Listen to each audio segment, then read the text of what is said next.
Hello friends, how are you? You are most welcome in this online classes. आज हम एक महत्वपूर्ण बिंदु टेंस की शुरुआत करने जा रहे हैं जो वर्ब का पार्ट है। वर्ब के अंतर्गत बहुत सारे टॉपिक है जिसमें भविष्य है, नरेशन है, जेरेंड है, पार्टिसिपल्स है, टेंस है। ये सब चीजें हम इसके अंदर एक एक करके topic wise turn by turn पढ़ेंगे। आज हम शुरुआत करते हैं टेंस से। और टेंस क्या है? एक जिसको हिंदी में हम कहते हैं काल है, लेकिन इसकी विस्तृत इसको कुछ लोग समय भी कहते हैं, लेकिन वास्तविकता में इसकी मीनिंग क्या है देखते हैं। Tense is that form, tense वह रूप है किसका? ऑफ वर्ब, क्रिया का वह रूप है विच शोज, जो कि बतलाता है। क्या बतलाता है? नॉट ओनली द टाइम, ना केवल समय बताता है किसका? ऑफ एन एक्शन, न केवल किसी क्रिया का समय बताता है, किसी टाइमिंग के बारे में बताता है, but also state of an action, बल्कि उस एक्शन की स्थिति के बारे में भी शो करता है। उसी को हम क्या कहते हैं? उसको हम टेंस कहते हैं। अब हिंदी में इसका देख लेते हैं व्याकरण की दृष्टि से। अकॉर्डिंग टू द ग्रामर, क्रियाओं के विविध रूपों यानी many forms of the verb, क्रियाओं के विविध रूपों का सही निरूपण, यानी उसके फॉर्म्स, जो वर्ब की फॉर्म होती है, जो 5 फॉर्म बताई गई है, जो मैं पिछले वीडियोज में भी बताई थी। वर्ब की जो 5 फॉर्म है, उन 5 फॉर्म का सही निरूपण करना ही क्या कहलाता है? टेंस कहलाता है। अब सब्जेक्ट, नंबर एंड पर्सन के अनुसार भिन्न भिन्न कालों में क्रियाएं भिन्न भिन्न रूपों में प्रयुक्त होती है। प्रत्येक टेंस में वर्ब की अलग फॉर्म यूज होती है, जिसके साथ में उसका सपोर्ट करती है हेल्पिंग वर्ब टेंस निरूपण करने में। अब ये टेंस के मुख्य रूप से 3 भाग है। ये हम सबको पता है, वर्तमान, भूत और भविष्य। तो प्रेजेंट टेंस जिसमें हम जी रहे हैं, पास्ट टेंस जिसको हम भूतकाल कहते हैं, क्या कहते हैं? भूतकाल कहते हैं, जिसको हम कहते हैं कि टाइम हैज गॉन, जो बीत चुका है। इसको वर्तमान काल, जो चल रहा है उसको वर्तमान काल कहते हैं। कौन सा काल? Present tense. और ये past tense. And future tense is coming time, जो आने वाला समय है उसको फ्यूचर टेंस, इसको हम भविष्य काल कहते हैं। लट लकार जिसको संस्कृत में कहते हैं, ये लट लकार, ये लिंग लकार। इस प्रकार से इस बात का हमें ध्यान रखना। अब प्रत्येक टेंस के 4 भाग है, 4 काल, इसको 4 खंडों में विभाजित किया गया है, जिसको आपको अच्छी तरह से समझना। प्रेजेंट सिंपल टेंस, इस सिंपल टेंस को ही इंडेफिनेट टेंस भी कहते हैं। Present indefinite tense, present continuous tense जिसमें कंटिन्यूटी का भाव रहता है, प्रेजेंट परफेक्ट टेंस जिसके अंतर्गत वर्तमान समय में जो कार्य जो पूर्ण होता है, कंप्लीट होता है, उस कंप्लीशन को शो करता है। और future present perfect continuous tense, इसमें काम जो हुआ है और जो उसमें जो हो रहा है उसमें टाइम को साथ में शो करता है। कंटिन्यूटी का भाव होता है, लेकिन कंटिन्यूटी के साथ में कब स्टार्ट हुआ इस बात को भी साथ में शो किया जाता है। इस कारण से परफेक्ट कंटिन्यूस टेंस नाम दिया गया है। ठीक उसी प्रकार से पास्ट इंडेफिनेट या past simple tense, past continuous tense, past perfect tense और पास्ट परफेक्ट कंटिन्यूस टेंस। उसी प्रकार से तीसरा जो फ्यूचर टेंस है, फ्यूचर में भी future simple tense, future continuous tense, future perfect tense और फ्यूचर परफेक्ट, यहां पर टेंस है, फ्यूचर परफेक्ट कंटिन्यूस टेंस। अब आपको मित्रों विशेष रूप से ध्यान रखना है कि प्रत्येक शब्द की साथ में आपको स्पेलिंग एंड मीनिंग का भी ध्यान होना चाहिए। प्रेजेंट इंडेफिनेट टेंस अपने आप में इंडेफिनेट है, मतलब अनिश्चित, जो कि फर्स्ट वर्ब इसमें प्रेजेंट इंडेफिनेट टेंस में यूज होती है और हम इसके अंतर्गत फर्स्ट वर्ब का जितना भी यूजेज है इस टॉपिक के इस फर्स्ट वर्ब के अंतर्गत पढ़ेंगे। वर्तमान समय में होने वाले कार्यों में इस टेंस का यूज किया जाता है, यानी कि इस फर्स्ट वर्ब का वर्तमान समय में होने वाले जो कार्य हो रहे हैं या जो कार्य हमारे नियंत्रण में नहीं है, ऐसे कार्यों में कौन सी वर्ब यूज की जाती है, फर्स्ट वर्ब का प्रयोग किया जाता है। और इस प्रकार के जो वाक्य होते हैं उसकी हिंदी पहचान क्या रहती है, हिंदी पहचान उसका रहता है अंत में ता है, ते है, ती है, ता हूं, ती हूं। जैसे मैं पानी पीता हूं, अब ता हूं ये शब्द आया तो ये कौन सा है, इसमें फर्स्ट वर्ब यूज होगी और ये प्रेजेंट इंडेफिनिट टेंस का वाक्य है। इस प्रकार से अब इंग्लिश स्ट्रक्चर के अनुसार ये सेंटेंस अफर्मेटिव का है। अब इस अफर्मेटिव सेंटेंस का स्ट्रक्चर क्या रहेगा, सब्जेक्ट, अगर सब्जेक्ट सिंगुलर है तो उसके साथ में सिंगुलर है तो वर्ब के साथ एस या ईएस लगेगा और उसके बाद में ऑब्जेक्ट आएगा। अगर सब्जेक्ट प्लूरल है, अब सिंगुलर और प्लूरल ये वीडियो में मैं पहले बता चुका हूं, noun as a singular, noun as a plural, noun and number और नाउन और नंबर के टॉपिक के अंदर मैं ये चीजें आपको क्लियर कर चुका हूं। अब यहां पे हम देखते हैं कि ये सब्जेक्ट सिंगुलर कौन सा है, आई यहां पर सिंगुलर है कि प्लूरल है। प्रेजेंट इंडेफिनिट टेंस में यहां पर फर्स्ट वर्ब के अंतर्गत यहां आई और आई के यहां प्लूरल काउंट होगी तो आई के साथ में क्या आएगा, सिर्फ आई पानी पीता हूं, आई ड्रिंक वाटर, यहां प्लूरल है। अब उसके बाद में एक सिंगुलर, वह पानी पीता है, वह पानी पीता है। अब यहां क्या होगा, सब्जेक्ट सिंगुलर है तो वर्ब के साथ एस या ईएस आएगा। वह कौन है, पीता है, तो यहां वह के लिए आएगा ही। अब ही सिंगुलर है तो इसके साथ वर्ब सिंगुलर। अब वर्ब को सिंगुलर बनाने के लिए हमें प्राय वर्ब के साथ एस या ईएस का प्रयोग करना पड़ता है। देखो यहां डिफरेंट है, नाउन एंड नंबर में हमने पढ़ा था कि साधारणतः वर्ब नाउन को प्लूरल बनाने के लिए हम उसके साथ में पहला रूल ये बताया था कि एस या ईएस लगा, वहां प्लूरल बनाने के लिए एस या ईएस है, यहां सिंगुलर बनाने के लिए, वर्ब को सिंगुलर बनाने के लिए हम एस या ईएस, तो इसके साथ में ड्रिंक्स आएगा, ही ड्रिंक्स वाटर। अब उसके बाद में हम सेंटेंस नेगेटिव की तरफ आते हैं, इसको हम लिख देते हैं, यहां पर एक नोट डाल देते हैं कि साधारणतया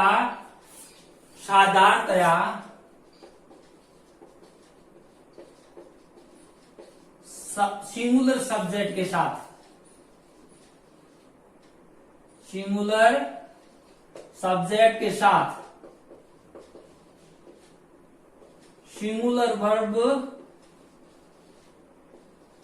यूज करने के लिए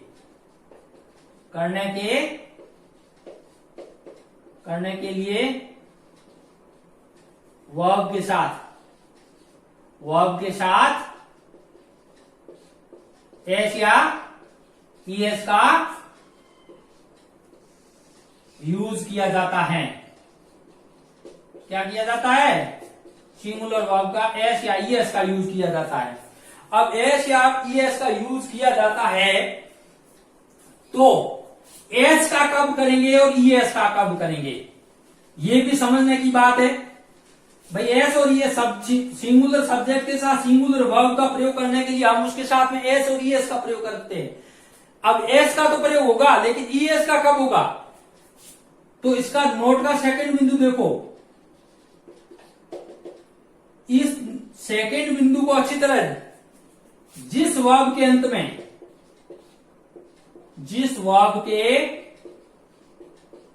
अंत में S, S S, C H, X, O, Z, एक और है S H, S, H S, double S, C H, X और जेड, इनसे अगर कोई शब्द वर्ब खत्म हो रही है और वो अगर सेंटेंस में यूज हो रही है और सब्जेक्ट सिंगुलर है तो उस सिंगुलर सब्जेक्ट को साथ में सिंगुलर वर्ब का यूज करने के लिए हम उसके साथ में एस या ईएस का प्रयोग करते हैं। अगर इस से अंत हो रहा है, इस लेटर से अंत हो रहा है किसी वर्ब का, तो हम उस वर्ब के साथ सिंगुलर बनाने के लिए हम ईएस का प्रयोग करेंगे।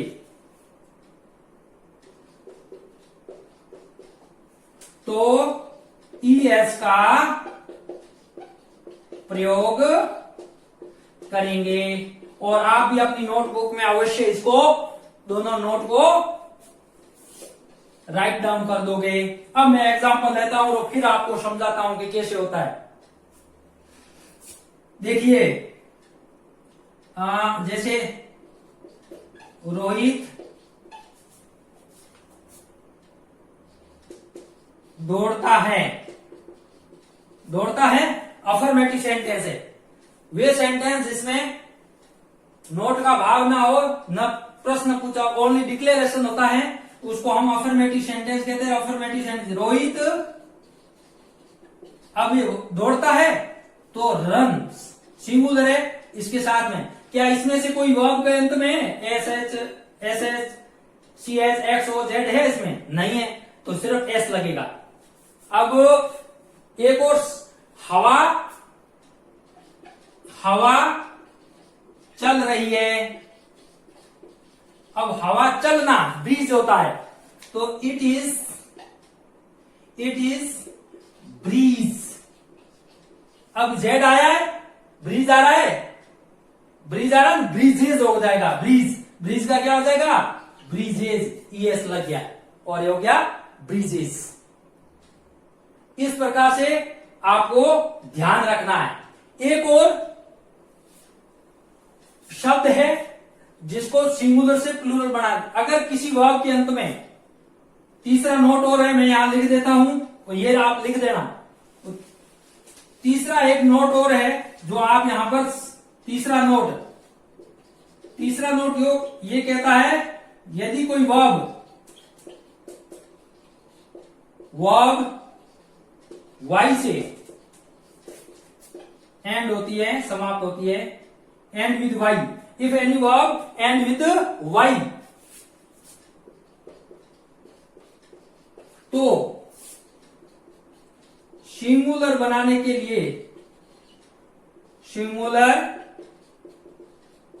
के लिए वाई के स्थान पर क्या कर दोगे?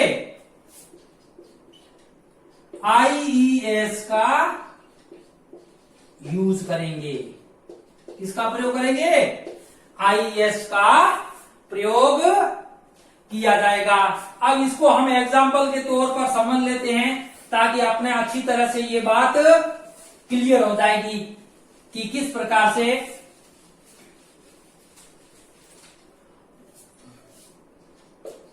वह जल्दी घर पहुंचने की कोशिश करता है।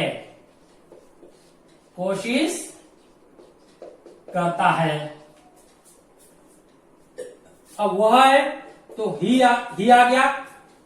अब कोशिश करना, इसमें वर्ब क्या आएगी? सब्जेक्ट के बाद वर्ब क्या आएगी? सब्जेक्ट सिंगुलर है, वर्ब है ट्राई। अब ट्राई उसके साथ में एस लगेगा कि एस लगेगा? मैंने बताया रूल क्या है, वाई है, वाई के स्थान पर हम क्या करेंगे? आईईएस। तो he tries to reach home at time, यानी समय पर घर पहुंचने की, एट होम, HOME, होम। तो इस प्रकार से आपको ध्यान रखना है कि किस प्रकार से वाई के स्थान पर आईएस का, और इस प्रकार के शब्द से किसी का लेटर से अंत होता है वर्ब का, और सिंगुलर सब्जेक्ट है आया है, तो वर्ब को सिंगुलर बनाने के लिए हमें इनका ध्यान रखना पड़ेगा। उसके बाद में आपको इसी सेंटेंस को नेगेटिव बनाना है। यहां पर देख लेते हैं कि किस प्रकार से ये सेंटेंस नेगेटिव, अब अफर्मेटिव से नेगेटिव बनाना, तो ध्यान रखना यहां पर डू और डज का प्रयोग हो रहा है। वही बात है, डज का प्रयोग जब सब्जेक्ट सिंगुलर होगा तो डज नोट आएगा नेगेटिव सेंटेंस में, और सब्जेक्ट प्लूरल होगा तो डू नोट आएगा। और वर्ब की फर्स्ट फॉर्म ऑब्जेक्ट, बाकी वाला वही स्ट्रक्चर रहेगा।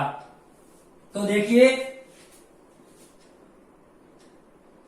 राधा गाय दूहती है, यानी गाय का दूध निकालती है। तो राधा, अब राधा सिंगुलर है तो सेंटेंस अफर्मेटिव है, milks cow, the cow. Radha गाय को दूहती है। अब इसी सेंटेंस को नेगेटिव बनाना है, सब्जेक्ट सिंगुलर है तो सिंगुलर के साथ में क्या होगा, अगर इसी सेंटेंस को राधा गाय को नहीं दूहती है तो राधा डज नॉट होगा, does not milk the cow.